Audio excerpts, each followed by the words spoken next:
네, 오늘은 대기업 시리즈 1탄입니다. 대기업에 가야 되는 이유를 몇 가지 정리해서 설명해 드리도록 할게요. 첫 번째, 연봉이 높다. 이거는 너무 당연하죠. 보통 대기업에 요즘 신입 초봉이 한 5천, 4천 후반에서 5천 사이 하는 걸로 알고 있고, 중소벤처기업이 아마 3천 조금 넘거나, 그 정도 사이 왔다 갔다 할 겁니다. 일단 기본적으로 연봉 차이가 최소 30에서 50% 이상 차이가 난다. 그래서 이 연봉은 향후에 내가 이직을 하거나 할 때도 내 높은 연봉을 유지할 수 있는 그런 근간이 된다. 그런 점이 대기업에 가야 되는 여러 가지 중요 이유 중에 하나입니다. 거기다 플러스 복지까지 있죠.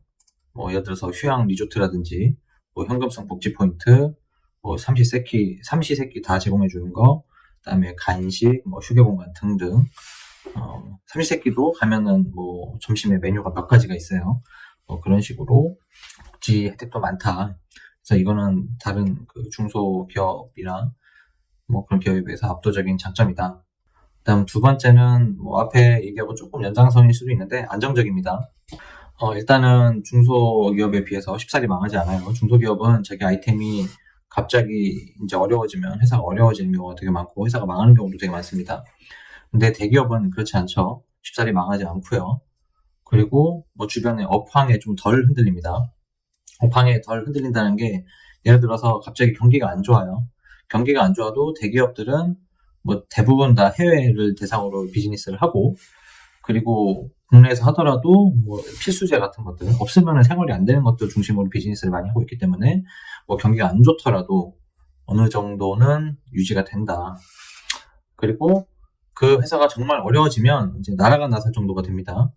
갑자기 대우조선해양이 어려워졌다. 그러면은 나라가 나서서 돈을 빌려주죠.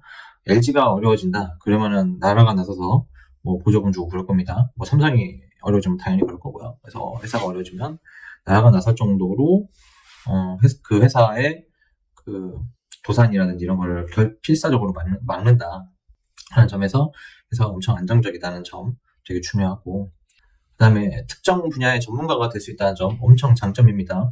예를 들어서 대형 공장에서의 생산, 초대형 서버 시스템의 관리자, 클라우드 시스템의 관리자라든지, 몇만 명 되는 인원의 관리라든지, 초대형 사업부에서의 회계 재무 관리라든지, 대형 회사에서 사업 전략 관리라든지 이런 것들이 그 각각 하나하나가 엄청난 그 체계와 하이어라키를 가지고 있어요.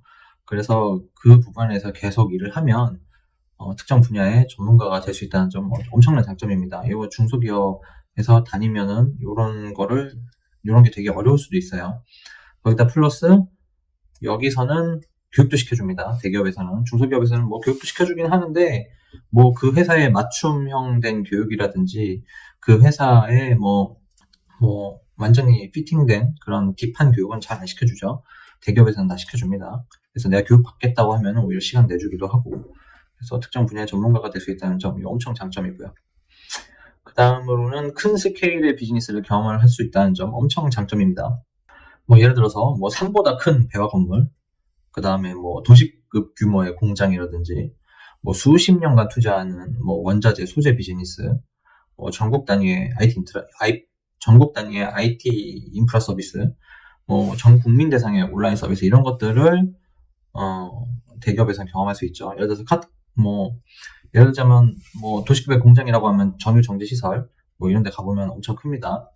자동차 공장 가보면 웬만한 도시보다 훨씬 더 커요. 그 다음에 원자재 같은 경우에는 예를 들어서 원유라든지 이런 것들, 아니면은 종이 같은 것들, 그리고 최근에 보면은 LG 에너지 솔루션이 배터리를 수십 년간 투자했죠. 이런 비즈니스들 중소기업에서는 결코 할 수 없는 비즈니스입니다. 그런 것들을 경험할 수 있고요.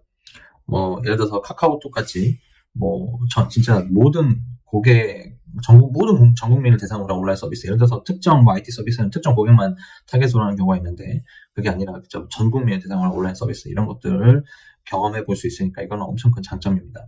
그 다음에 커리어 관리가 좀 중소기업보다는 쉽죠. 예를 들어서 삼성 출신, 현대 출신, 구글 출신, LG 출신 이런 곳들 제가 이직 시장에다가 이력서를 내면 이직이 조금 상대적으로 수월하고 모두 우아할 정도로 우러러 보는 경향이 좀 있습니다.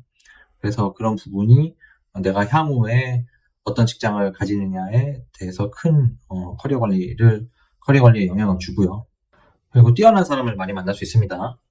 뭐 스카이 출신들, 뭐 아이비리그 출신들 널리고 널렸어요. 제가 대기업 다닐 때도 사업부의 절반이 서울대 출신이었습니다. 그리고 뭐 센스 만점 전문가, 꼭 뭐 대기업 출신 아니어도 일 엄청 잘하시는 분들 계세요. 그래서 그 센스 만점 전문가라든지 뭐 진짜 영업의 달인이라든지 뭐 분위기나 비율을 잘 맞추는 그런 달인들 계십니다. 이거 되게 필요하거든요. 그래서 이런 분들을 많이 만날 수 있어서 그런 분들의 인사이트를 내가 배울 수 있습니다. 그리고 더군다나 이런 분들은 다 대기업에서 입사하실 때 대부분 다 인성검사까지 통과한 사람들이어서 어느 정도 좀 정제가 돼 있는 편이죠. 그래서 엄청 막 거칠거나 뭐 성격이 엄청 뭐 괴팍하거나 이런 분들은 그렇게 많지 않습니다. 그래서 그런 분들을 많이 만날 수 있다는 장점이 있고요. 그 다음에 이게 좀 표현이 애매한데 인간관계를 벗어날 수 있다는 점이 있어요. 뭐 이건 예를 들자면 뭐 대기업에서 내가 소속했던 부서의 팀장과 틀어지면 인사팀에 가서 팀을 바꿔주세요 하면 뭐 당장은 어렵지만 그 해만 참으면 그 다음에 팀을 바꿔주는 경우가 많습니다. 그래서 뭐 예를 들어서 뭐 대표이사가 조금 뭐 별로다 그러면 대표이사는 어차피 뭐 한 2, 3년 있으면 가십니다. 다른 회사에 계속 있을 수 있어요. 그래서 그런 인간관계를 주기적으로 인간관계가 바뀔 수 있으니까 훨씬 그런 부분이 좀 쉽다. 근데 중소기업에서 팀장이나 대표가 틀어지면 보통 열의 8은 퇴사 트랙을 타게 됩니다.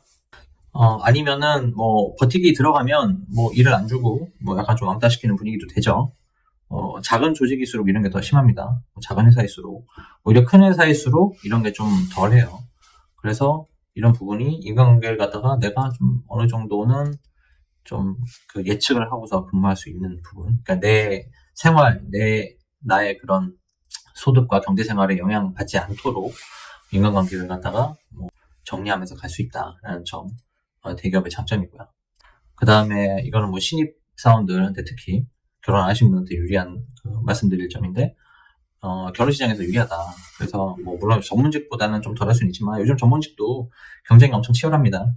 그래서 전문직보다 오히려 대기업이 더 나을 수도 있어요. 그래서 연봉이 높고 복지 혜택 많고 회사 안정적이고 뭐 쉴 때 휴가라든지 그런 거 다 쓸 수 있고 그 다음에 주변에 평판 좋고 하는 점들이 결혼 시장에서 내가 좀 유리한 점입니다. 그래서 그런 부분은 확실히 내가 대기업에 다닐 만한 그런 요인이 되는 거예요. 그래서 요 정도가 제가 대기업을 다녀야 된다고 생각하는 점들이고, 그 다음에서는 제가 대기업에 가지 말아야 되는 이유에 대해서 설명해 드릴게요. 그래서 이게 다 끝나면 어떤 사람이 대기업에 맞는지, 어떤 사람이 대기업에 안 맞는지 요까지 간단하게 설명해 드리도록 하겠습니다. 감사합니다.